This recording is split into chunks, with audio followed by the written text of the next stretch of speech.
Mensagem de 21 de setembro de 2015. O Senhor nos abençoou com uma noite bonita de ensino para nos ajudar a reconhecer os nossos adversários. Primeiro de tudo, eu gostaria de agradecer a todos aqueles que têm escrito para nós, é encorajador, e todos vocês que têm orado por nós. Nós realmente apreciamos isso. Suas orações foram sentidas e muito apreciadas. O Senhor fará voltar muitas e muitas bênçãos para vocês por causa de sua bondade para conosco. Obrigada. Hoje à noite eu queria sentar-me sob a árvore novamente com os grilos. Sob a árvore eu senti tanta tristeza e eu disse: por favor, Senhor, compartilhe seus sentimentos comigo. O que você tem a dizer para o rebanho que segue após ti, Senhor? E ele disse: o quanto eu os aprecio. Este mundo é frio, tão frio e indiferente, especialmente no seu país. Encontrar os braços quentes da minha noiva me esperando é um prêmio incomparável. Enquanto eu estava esperando por um tempo para ouvi-lo, perguntei a Ezequiel se era o Senhor.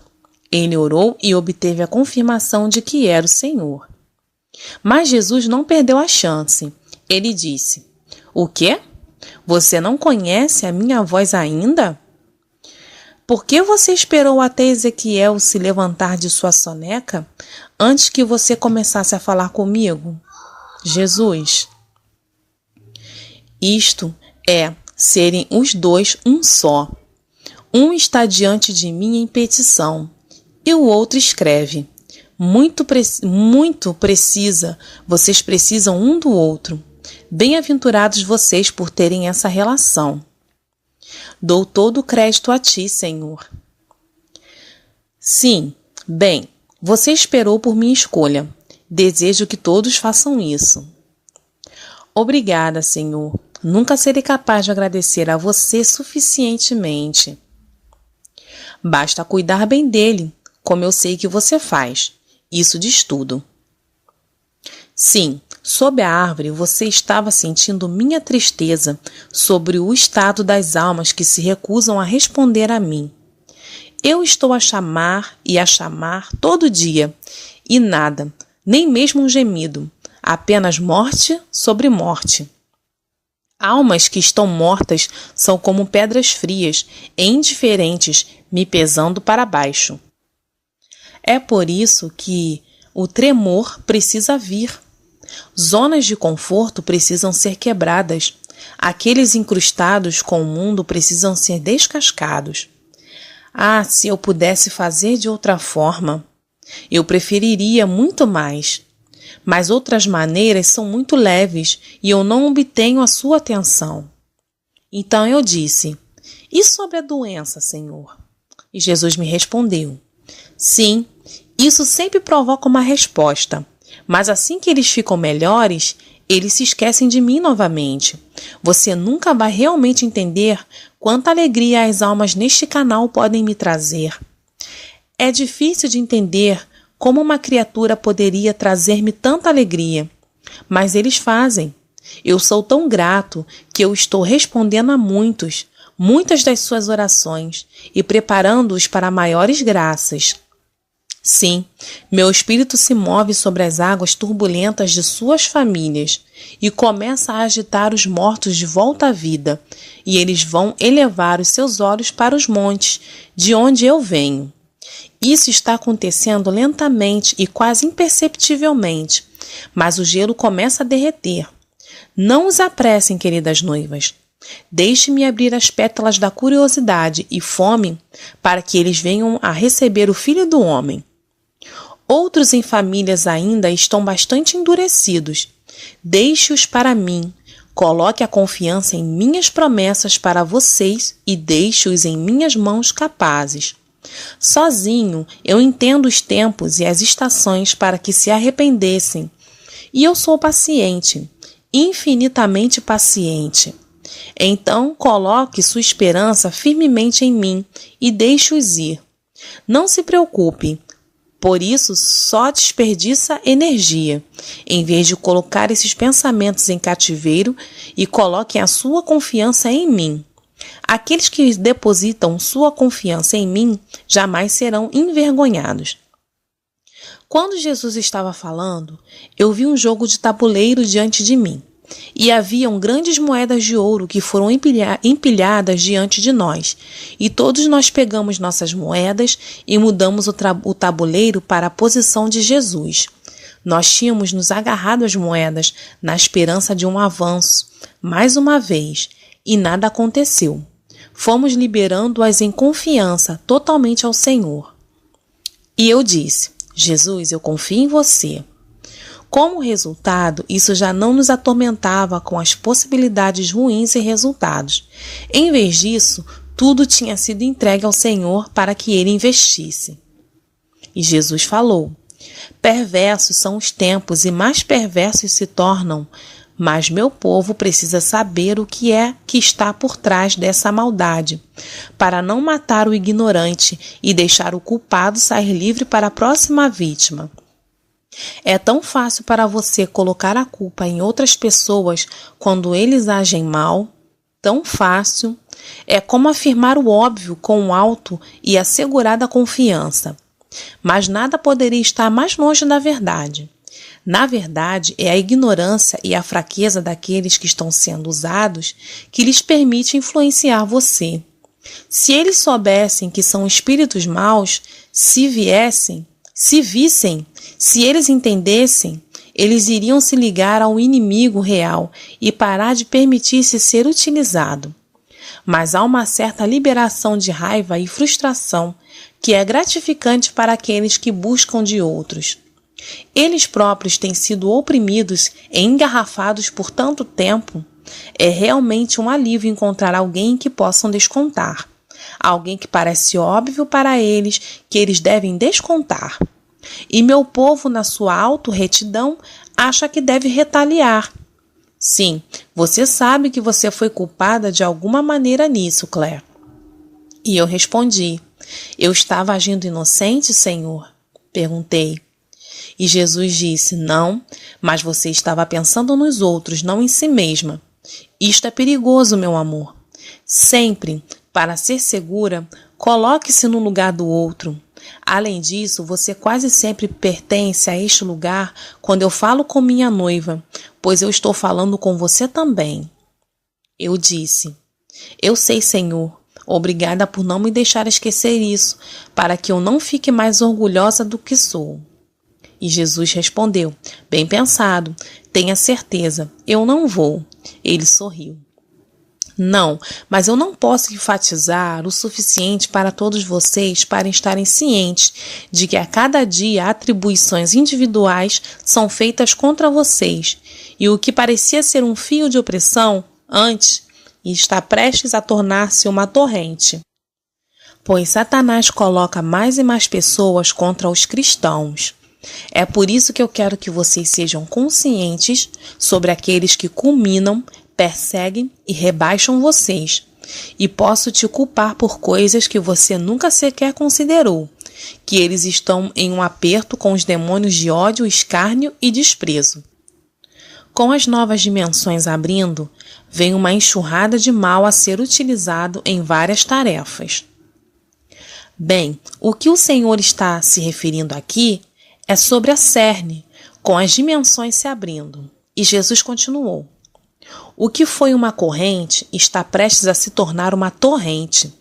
Posso dizer que eu mesmo permiti para a sua santificação, mas nunca vou permitir que ele os oprima. Quanto mais você crescer em santidade, mais duros serão os testes. Lembre-se, eu estou trazendo-lhe a perfeição, de glória em glória. A glória tem um preço, como você observou na minha paixão. Na verdade, nós sofremos com ele para que nós também sejamos glorificados com ele. Romanos 8:17. Quando você estiver nas garras do ataque, tente visualizar-se no pátio sendo chicoteado. Clame a mim para defender você. Saiba que o seu adversário não é o pobre escravo do mal que está chicoteando você, mas os demônios por trás dele ou dela. Você vê?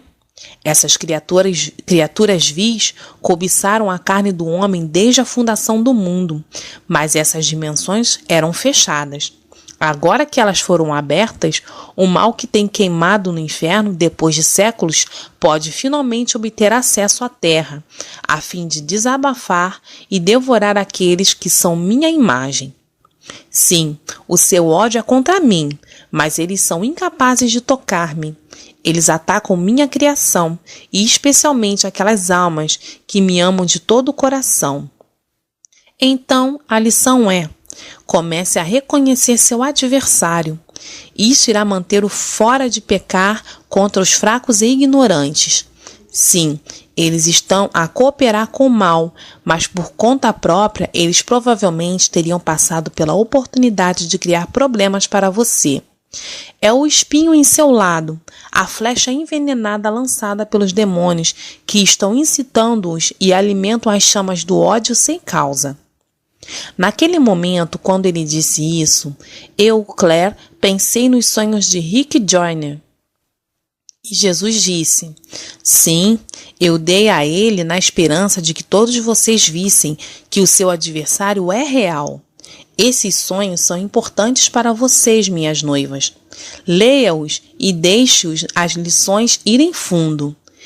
Elas vão ser extremamente úteis nos momentos de provação. Há muitas boas lições em seus livros. Eu amo alegoria, e o contraste entre o bem e o mal é melhor retratado em alegorias. Em seus sonhos, ele fala sobre criaturas desembarcando em uma árvore, vomitando, urinando e defecando nas pessoas. Isto é precisamente o que eu quero dizer, que está alimentando o fogo. Bem, eu venho a ti, minha noiva, com toda a seriedade. Tome essas lições ao coração e prepare-se para reconhecer e lidar com os verdadeiros inimigos. Depois de terem sentido o golpe fatal, vocês podem ministrar para aqueles que foram cativos. Com isso, o Senhor terminou a sua mensagem. E eu só fui procurar sobre Rick Joyner no Google, apenas para ver o que seriam essas revelações. E a série final da busca surgiu. É um profético boletim, número 11, por Rick Joyner, chamado As Hordas do Inferno Estão Marchando. É uma espécie de uma forma abreviada do que os livros contêm. E eu realmente acredito que o Senhor quer que eu compartilhe isso com vocês. Então, sente-se em seus assentos por um minuto e entre em sintonia com isso. É bastante surpreendente. A série Busca Final. Rick Joyner, em fevereiro de 1995. Foi-me dado um sonho em que vi um grande exército do inferno, que tinha sido lançado contra a igreja. 2 dias depois, foi-me dada uma visão em que vi essa horda diabólica novamente, mas com muito mais detalhes. Esta é uma versão abreviada da primeira parte da visão. A segunda parte irá aparecer na próxima edição do The Morning Star Journal. Existem alguns aspectos dessa visão que estavam honestamente repulsivos, mas tenho tentado para compartilhar apenas de maneira o que eu vi. As obras das trevas são repulsivas nos mais profundos sentidos da palavra, e devemos reconhecê-las como tal. Na primeira parte dessa visão, que eu vi o grau em que este mal tem o controle sobre os crentes, como muitos cristãos estão sendo usados pelo inimigo e o que ele vai tomar para libertá-los.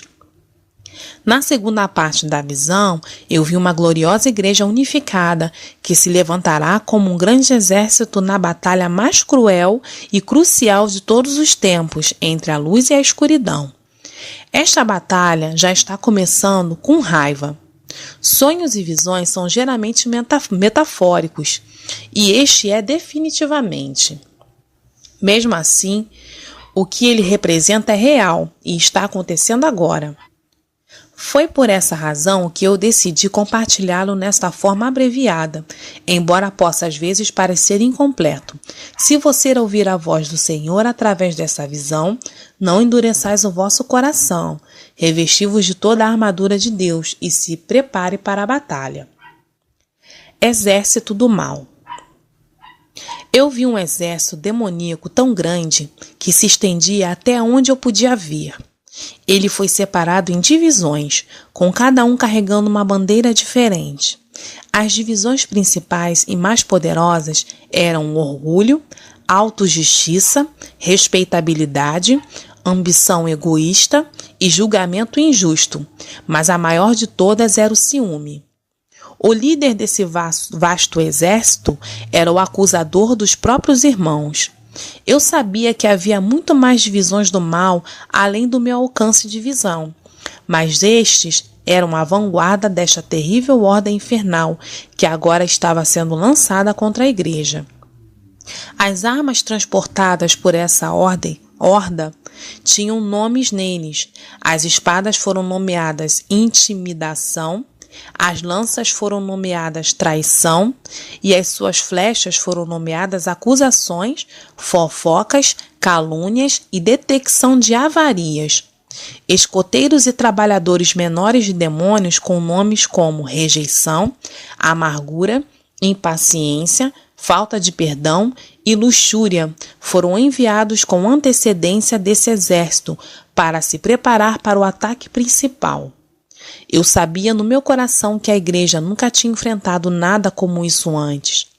A principal atribuição desse exército era causar divisão. Ele foi enviado para atacar todos os níveis de relacionamento, igrejas entre si, congregações com seus pastores, maridos e esposas, filhos e pais e até mesmo crianças entre si. Os batedores foram enviados para localizar as aberturas nas igrejas, famílias ou indivíduos que a rejeição, a amargura, luxúria e etc. poderiam explorar e fazer uma brecha maior para as divisões que estavam vindo. A parte mais chocante desta visão era o que esta horda não veio montada em cavalos, mas em cristãos. A maioria deles pareciam bons, vestidos, respeitáveis e tinham a aparência de serem refinados e educados. Estes eram cristãos que se tinham aberto para os poderes das trevas, a tal ponto que o inimigo poderia usá-los, e eles pensariam que estavam sendo usados por Deus. O acusador sabe que uma casa dividida não pode ficar de pé, e esse exército representava sua última tentativa de trazer essa divisão completa para a igreja, que ela iria completamente cair da graça. Os prisioneiros. Arrastando atrás desses prisioneiros, vinha uma vasta multidão de outros cristãos que estavam presos nesse exército. Todos eles foram feridos e eram guardados por pequenos demônios do medo. Parecia haver mais prisioneiros do que haviam demônios no exército. Surpreendentemente, esses prisioneiros ainda tinham uma espada e escudos, mas não os usavam.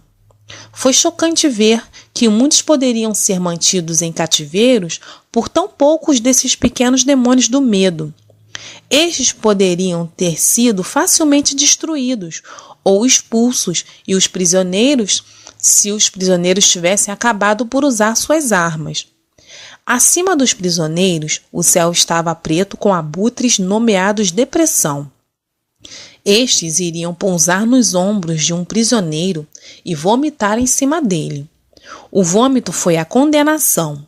Quando o vômito bateu sobre um prisioneiro, ele iria se levantar e marchar um pouco mais erguido por um tempo, e em seguida cair no chão, ainda mais fraco do que antes. Mais uma vez eu me perguntava por que os prisioneiros simplesmente não matavam esses abutres com suas espadas, pois poderiam facilmente ter feito. Ocasionalmente, um prisioneiro fraco iria tropeçar e cair. Assim que ele ou ela batesse no chão, os outros prisioneiros começariam a esfaqueá-los com suas espadas, desprezando-os porque tinham caído.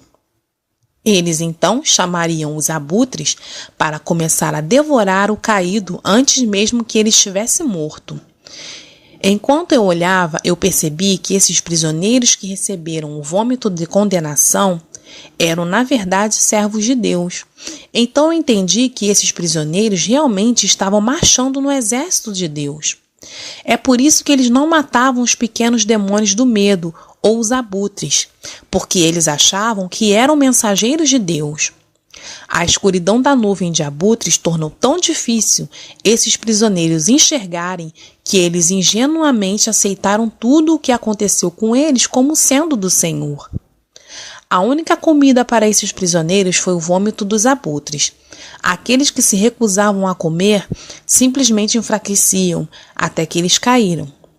Aqueles que comeram foram reforçados, mas com a força do maligno. Eles então começaram a vomitar sobre os outros. Quando se começou a fazer isso, um demônio que estava à espera de um passeio e seria dado um presente a ele ou a ela iria ser promovido para as divisões da frente.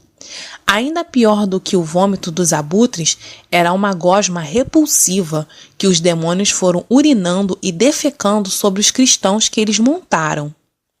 Este lodo era o orgulho, a ambição egoísta e etc., que era a natureza da divisão em parte. No entanto, este lodo fez os cristãos sentirem-se muito melhor do que a condenação, e eles facilmente acreditavam que os demônios eram mensageiros de Deus, e eles realmente pensaram que este lodo era a unção do Espírito Santo. Em seguida, a voz do Senhor veio a mim dizendo: este é o início do último exército do inimigo. Isso é o engano final de Satanás, e seu poder supremo de destruição é liberado quando ele usa cristãos para atacar outros cristãos. Ao longo dos séculos, ele tem usado esse exército, mas nunca ele foi capaz de capturar tantos para serem usados para seus propósitos malignos. Não tenha medo, eu tenho um exército também. Agora você deve ficar e lutar, porque não há mais nenhum lugar para onde se esconder desta guerra. Você deve lutar por meu reino, para a verdade e para aqueles que foram enganados. Amém.